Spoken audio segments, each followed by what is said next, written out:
òjijì Ọlọ́run sọ pé wọ́n máa mú ọ kúrò wọ́n máa fà wọ́n bí máa replace wọn ṣàṣà ọba ni ló máa witness òjíṣẹ́ Ọlọ́run yẹn ṣàṣà ni Mèsáyà tó ń bọ̀ yẹn bẹ́ẹ̀ ni torí àwọn gbogbo àwọn ọba tó wà ń sìn kan gbé mọ́tò kan kú fún wọn ni ṣàṣà ni ló máa witness ẹ̀ tọ́lọ́run ti máa mú lọ bó ṣe rí nìyẹn a dẹ̀ sọ lọ́jọ́ náà pé Ọlọ́run ní ká ní sùúrù àwọn ẹ̀mí òkùnkùn àwọn ló rú Nàìjíríà lọ́wọ́lọ́wọ́ ẹ̀mí òkùnkùn ló gbàkóso lọ́wọ́lọ́wọ́ Ọlọ́run ló yọ̀dá wọn bẹ́ẹ̀ láti máa da orílẹ̀-èdè yìí rú a ti sọ fún yín àwọn ẹ̀mí òkùnkùn ló ń da orílẹ̀-èdè yìí rú gba gbogbo là ń sọ fún yín o ẹ̀mí òkùnkùn òun mo fi sọ fún Sultan of Sokoto ní last year àtàwọn Christianization Nàìjíríà kí Sultan of Sokoto kó pe àwọn Saudi kó gbogbo wọn pé kó gbé Quran kalẹ̀ fún Nàìjíríà kó fi ṣàdúrà kó sẹ́tù káwọn Christianization kan pa àwọn tó wà ẹsẹ̀ kan gbé Bíbélì wọn kalẹ̀ kó ṣàdúrà bóyá wọn rí changes wọn lè delete àwọn ẹ̀mí òkùnkùn Ọlọ́run sọ pé òun ò yọ̀dá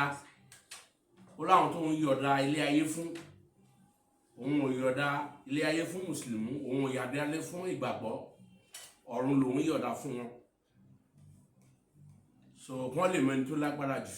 àwọn lẹ́mọ̀kún ló dá Nàìjíríà lù àwọn ló fìyà ń jẹ gbé kínní bẹ́ẹ̀ ṣe ṣẹ̀sìn tó tẹ́ni mọ́ṣáláṣí tó ìyà ń jẹ yín bẹ́ẹ̀ ṣe ní resources tó ìyà ń ṣe kínní ó ń jẹ yín pẹ̀lú ẹ̀ so kò sí ààwẹ̀ tí wọ́n náà ń gbà bẹ́ẹ̀ ni pé wọ́n lọ jẹun lásán ni Ọlọ́run ní kò ní tẹ́wọ́gbà àti ti mùsùlùmí àti kristẹni so àdúrà kan ló máa yanjú nǹkan tó ṣẹlẹ̀ ó ní kò sí ìtẹ́wọ́gbà kan bẹ́ẹ̀ torí mùsùlùmí kristẹni owó náà lé Ọlọ́run ti sọ náà sùn lórílẹ̀-èdè yìí kò sẹ́ni tó ń sọ Ọlọ́run lórílẹ̀-èdè yìí o owó láti rọ́mọ kékeré tó wà nílé owó là ń ṣe kíni owó lọ́sìn wọn sin Ọlọ́run Ọlọ́run ní wọn sìn lórílẹ̀-èdè mùsùlùmí ni o kristẹni ni o àwọn sẹ́ni tó sin Ọlọ́run owó là ń ṣe kíni là ń sìn so kò sí àdúrà bẹ́ẹ̀ ń gbà ẹ̀ fi bí ń para yín ni àwọn tó ti súnmọ́ mi mo ti sọ. Hey, thanks for watching this video. Subscribe on our YouTube channel. Subscription is free. You can call us on 0080597807 for your event coverage. Thanks. So oríṣiríṣi wọ̀nyẹn tó ti ń sìn yẹn lómi bá kan ti bàbá ẹ̀ ni kò lóye tẹ̀bí kó ṣe nǹkan fún ni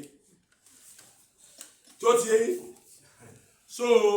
bí ọ̀rọ̀ àjò ṣe ìrí nìyẹn Portable tán ló sọ̀rọ̀ pé jìyà kò sí changes kan ẹ̀rí nígbà tí Christian bá parí àwẹ̀ tán ẹ̀rí nǹkan tó máa ṣẹlẹ̀ ẹ̀rí pé kò ní sí changes kan kò ní sí ìyípadà kan kò ní sí o tó fẹ̀yìntì báyìí.